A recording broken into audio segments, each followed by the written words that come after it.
Hi friends, welcome to my YouTube channel. ළඟදී ඔයාලට ගම් කුකුල් ගොවිපලේ වීඩියෝ එකක් ගේන්න බැරි වුණානේ. ඔන්න අද අලුත් වීඩියෝ එකක් ගෙනාවා. මම අලුත් වැඩක් කරා. මගේ කුකුල් ගොවිපල ලොකු කරා. තට්ටු දෙකට කුකුල් ගොවිපල ගැහුවා. එන්න අපි බලන්න යමුකෝ. හැම දෙයකටම කලින් කියන්න ඕන මම දාන වීඩියෝ අලුතෙන් දාන වීඩියෝ බලන, කමෙන්ට් කරන, ෂෙයා කරන, සබ්ස්ක්‍රයිබ් කරන ඔයාලා හැමෝටම ගොඩක් ආදරෙයි, ගොඩක් ස්තුතියි කියලා.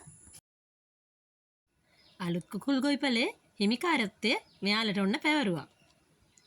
දැන් මෙයාලා ඉතින් හරිම නිදහසේ ඉන්නවා. අලුත් ගයක් හම් වෙලානේ. හරිම සතුටින් ඉතින් කට්ටිය. තව දෙයක් කියන්න ඕන මෙයාලට මම එළවලු කුණු දුන්නා. එළවලු කුණු දුන්නාට පස්සේ මෙයාලා ටිකක් ලෙඩ වෙන්න බැලුවා. ඒ නිසා මෙයාලට කඩේ කෑම විතරක් දීලා හදන්න පුළුවන් නම් මෙයාලා ගොඩක් නිරෝගී. ඊට අමතරව පලා ටිකක් ඒ වගේ දේවල් ගැටකොළ ඒ වගේ දේවල් ටිකක් දුන්නට කමක් නැහැ. ඒනට මෙයාලව කඩේ කෑම විතරක්ම දීලා හදන්න පුළුවන් නම් මෙයාලා ගොඩක් නිරෝගී. ඒක මං මේ සෙට් එකෙන් ගත්ත අත්දැකීමක්. මොකද මම මගේ කිකිලියෝ ටිකටත් එළවලු කුණු දුන්නා, ගැටකොළ, ඒ වගේ පලා වර්ග, ඒ වගේ දේවල් දුන්නා. ඒනට මෙයාලා ටික මම වෙනමම හැදුවේ කඩේ කෑම විතරක් දීලා. ඒක මගේ පරීක්ෂණයක්. ඒකෙන් මම හොයාගත්ත දේ තමයි සත්තු ගොඩක් නිරෝගී කඩේ කෑම විතරක් දීලා හැදුවා.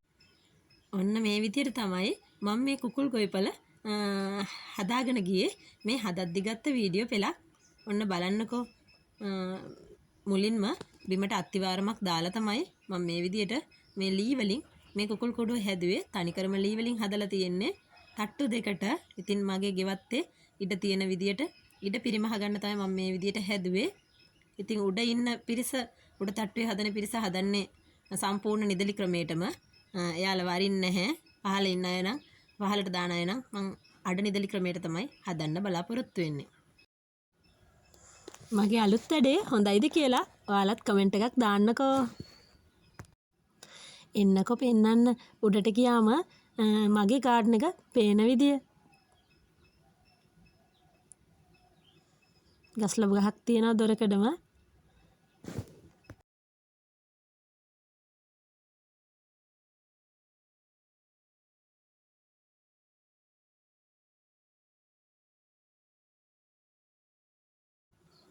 පැෂන් වැල් වලින් සහ අගුණ වැල් වලින් වහගෙන තියෙන්නේ මගේ පරණ කුකුල් කූඩුවේ වහල. තනිකරම පැෂන් වැල් සහ අගුණ වැල් තමයි මේ තියෙන්නේ. ඉතින් මම කුකුල් පාලනය කරන මේ කොටසේ හැම තැනම පළතුරු හිටවලා තියෙන්නේ. ඒ වගේම කෙසෙල් හිටවලා තියෙන්නේ.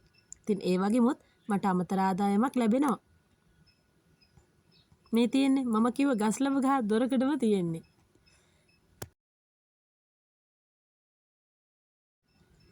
මේ කුකුල් කූඩුව තට්ටු දෙකටනේ හදලා තියෙන්නේ. ඔන්න බලමුකෝ අපි පඩි පෙළ කොහොමද හදලා තියෙන්නේ කියලා. මේක මගේ හිතේ තිබුණ හීනයක්. ඉතින් මම මගේ හිතේ මවාගෙන තිබුණ රූපේ තමයි මෙතන නිර්මාණය කරේ.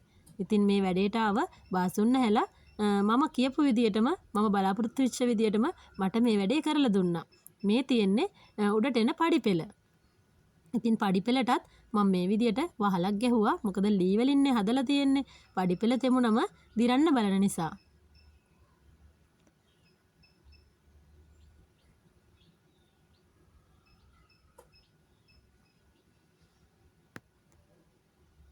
පඩි පෙළ උඩට ගියාම පහළ මගේ ගෙවත්ත පේන්නේ මේ විදියට.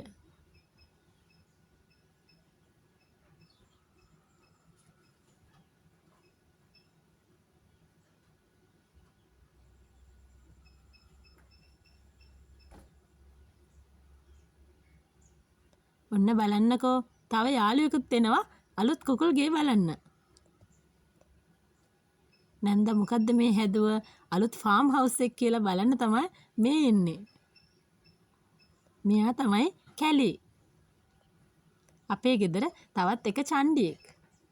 දැන් එයාට උඩට එන්න බයයි ඔය මගට ඇවිල්ලා ඉන්නේ.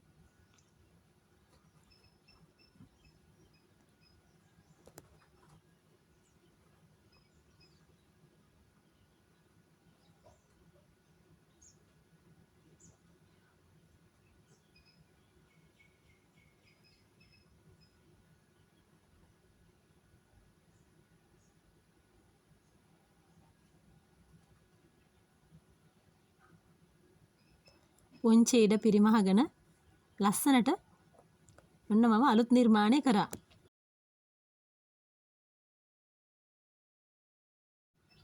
උඩ කොටසට ලේසියෙන්ම හිරිකඩ වැටෙන නිසා වහින වෙලාවට මෙයාලට ගෙනාව කුකුල් කෑම ගෝනි සහ හාල්ලුර ප්‍රයෝජනයට අරගෙන මම මේ විදියට හාල්ලුර පළලා වටේට පුච්චලා නූල් ඇදෙන නිසා මහලා මේ විදියට වටේ ආවරණය කරගත්තා.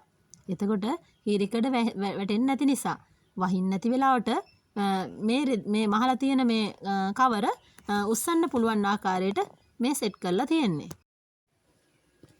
මම හිතනවා මේ වීඩියෝ එකෙන් ඔයාගෙත් හිතේ ගම් කුකුල් ගොවිපලක් පටන් ගන්න අරමුණක් තියෙනවා නම් යම් අදහසක් ගන්න මේ වීඩියෝ එක ප්‍රයෝජනවත් වෙන්න ඇති කියලා. මේක හොඳ ව්‍යාපාරයක්. ඉතින් හරියට කරගෙන ගියොත් හොඳ ආදායමක් උපයන්න පුළුවන් නිවසේ ඉඳලම. සාමාන්‍ය ගෙදර කටයුතු ටික කරන ගම නිවසේ ඉඳගෙනම දවසට පැය 2-3ක් වෙන් කරලා මේ විදියට ගොවිපලක් පටන් ගත්තොත් ඔයාට හොඳ ආදායමක් හොයන්න පුළුවන්. ගම් කුකුල් පාලනය පිළිබඳ තවත් අලුත් තොරතුරු අරගෙන ආයෙත් අලුත් වීඩියෝ එකකින් හමු වෙමු. ඔයා තවම මගේ channel එක subscribe කරලා නැත්නම් දැන්ම subscribe කරන්න. ඔයාගේ යාළුවන්ටත් share කරන්න. ඔයාගේ වටිනා අදහස් comment කරන්න. අලුත් වීඩියෝ එකක් අරගෙන ආයෙත් එන්නම්. මම චමිලා